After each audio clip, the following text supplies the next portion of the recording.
Assalamualaikum sahabat semuanya. Jumpa lagi kita pada sesi kali ini. Kita masih membahas ujian capaian pembelajaran 2 pada halaman 275 sampai halaman 276. Kali ini kita akan membahas di soal nomor 11 ya sahabat. Syarif Abdurrahman mendirikan salah satu kerajaan di Pulau Kalimantan. Daerah ini menjadi pelapor utama di Kalimantan Barat. Tuliskan ekspor utama yang menjadi sumber ekonomi di daerah yang dimaksud.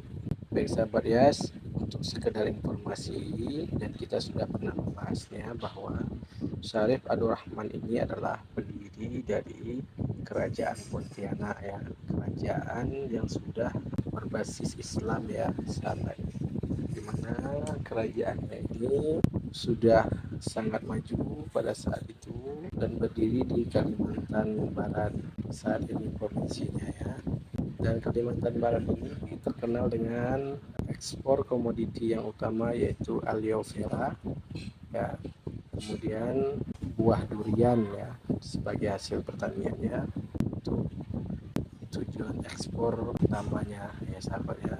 Itu untuk soal nomor 11. Kita lanjut ke soal nomor 12. Tuliskan peran-peran Ratu Kalinyamat selama memimpin Jepara. Ratu Kalinyamat ini adalah seorang tokoh wanita yang tidak hanya memainkan peranan dalam mengatasi kemelut di Kesultanan Demak, namun juga berhasil memimpin Jepara sebagai pusat kekuasaan politik serta aktivitas perdagangan dan pelayaran pada abad ke-16.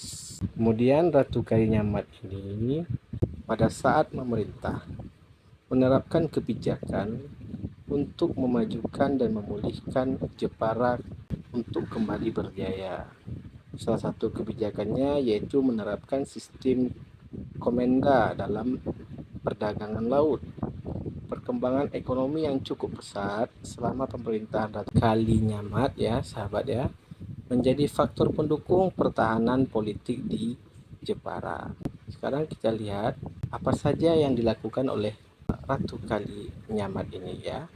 Yang pertama, Ratu Kalinyamat berhasil membangun kekuatan angkatan laut yang sangat kuat. Kemudian membangun fakta pertahanan dengan kerajaan Cirebon, Banten, Palembang, Aceh, Malaka, serta Tidore.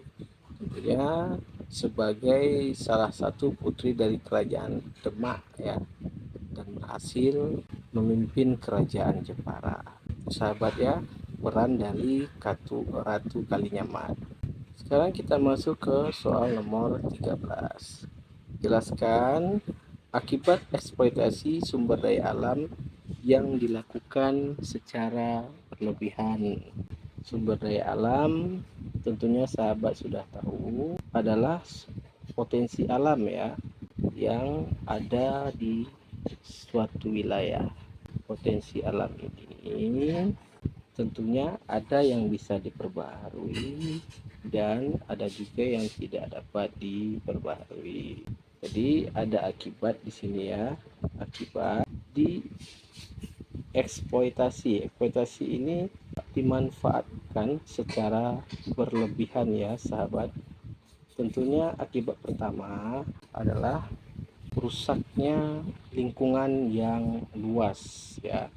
Kondisi ini tentunya semakin pelik dan rumit mengingat pelanggaran peruntukan tata ruang di berbagai daerah di Indonesia itu kian masif ya.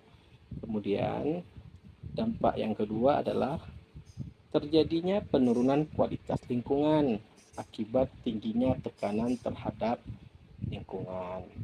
Kemudian dampak yang ketiga yaitu akan terjadi ketidakseimbangan pada habitat lingkungan tersebut.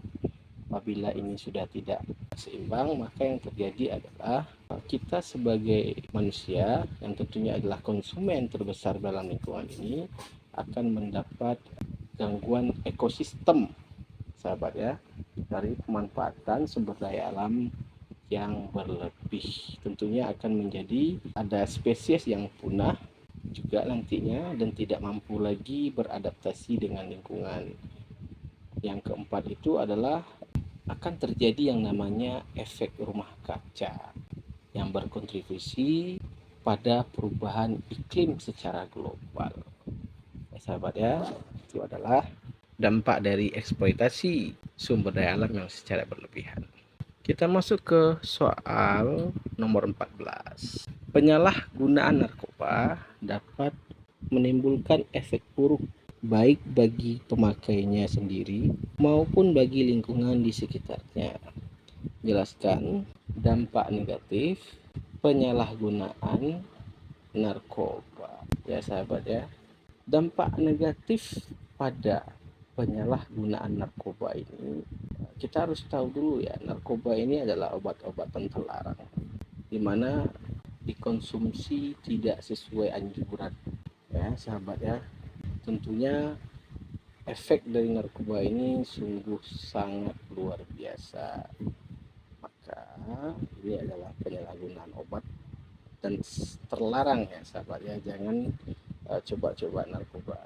Yang pertama itu, narkoba ini sangat berdampak besar bagi kesehatan fisik, mental, dan emosional. Yang pertama itu adalah terganggunya saraf utama. Yang kedua merusak jantung. Yang ketiga terpapar HIV/AIDS hingga bisa menyebabkan kematian. Bagi wanita tentunya siklus haid juga akan terganggu ketika mengkonsumsi narkoba dan menyerang kesehatan secara keseluruhan. Bagi lingkungan kita ya, tentunya sebagai penyalahgunaan narkoba ini bisa membuat remaja ini otaknya tidak berkembang dan di masyarakat akan terganggu hubungan sosialnya dengan masyarakat. Itu secara umum sahabat.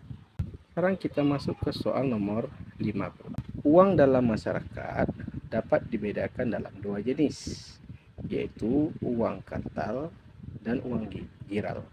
Jelaskan perbedaan kedua jenis uang tersebut. Jadi jenis uang ini ya yang biasa kita pelajari pada umumnya ada uang kartal dan ada uang giral ya. Kita bahas dulu satu-satu agar mengerti di mana perbedaannya. Uang giral adalah uang yang diterbitkan dalam bentuk surat berharga. Bank mengeluarkan uang giral bisa dilakukan dalam berbagai bentuk. Pertama yaitu cek, giro, kartu kredit, wesel, hingga biljet. Berarti uang giral ini adalah jenis uang yang tidak mempunyai bentuk fisik ya sahabat. Tentunya kalau kita bahas ke uang kartal itu adalah uang ya yang diterbitkan oleh bank sentral dan dapat dipakai di masyarakat sebagai alat pembayaran yang sah dalam transaksi jual beli sehari-hari. Uang kartal ini berbentuk kertas maupun logam ya. Jadi tentunya perbedaan yang jelas yaitu dari bentuk dan segi fisiknya, di mana uang kartal berbentuk kertas dan logam, sementara uang giral adalah berbentuk cek, giro, biljet, kartu kredit, wesel ya. Itu perbedaannya ya sahabat. Baik, sampai di sini dulu pembahasan kali ini. Kita lanjutkan di part selanjutnya. Sampai jumpa lagi.